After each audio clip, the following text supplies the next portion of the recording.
Hi dear friends. இது நம்மளுடைய new work shop place. இங்கே வந்து என்னோடய ப்ராடக்ட்ஸ்லாம் வந்து பேக்கிங்க்காக நான் எடுத்து வச்சுருக்கேன். நம்மக்கிட்ட புக் பண்ணுற ஒவ்வொரு பொருளுக்கும் என்னென்னலாம் கிஃப்ட் நம்ம கொடுக்குறோம் அப்படின்றது.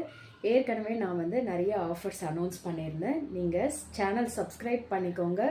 அண்டு என்னுடைய 2 பேஜஸ் இருக்குது. தீபாஸ் வாவ் கிச்சன், தென் பார்த்தீங்கன்னா பிராஸ் பொட்டிக் இன்ஸ்டாகிராம் பேஜஸ். ஸோ அதில் பார்த்தீங்கன்னா உங்களுக்கு கம்ப்ளீட் ஆஃபர்ஸ் என்னெல்லாம் நம்ம சேனலில் வருது அப்படின்றத நீங்கள் பார்த்து தெரிஞ்சுக்கலாம். ஸோ ஸ்பெஷாலிட்டி என்னன்னு கேட்டிங்கன்னா, இந்த மாதிரி வந்து நம்ம எல்லாமே கஸ்டமைஸ் பண்ணி, அதாவது பூஜைக்கு என்னெல்லாம் தேவையோ அதை நம்ம கஸ்டமைஸ் பண்ணி நம்ம கொடுக்குறோம். இப்போ வந்து இந்த மாதிரி பூஜை செய்கிறதுக்கு லக்ஷ்மி மாலை வந்து கேட்பாங்க. ஸோ கலர்ஸ் வந்து கஸ்டமைஸ் பண்ணி கொடுங்க அப்படின்னு கேட்பாங்க. அது கட்டி அவங்களுடைய படத்துக்கு ஏற்ற மாதிரி நான் கஸ்டமைஸ் பண்ணி அவங்களுக்கு அனுப்பிடுவேன்.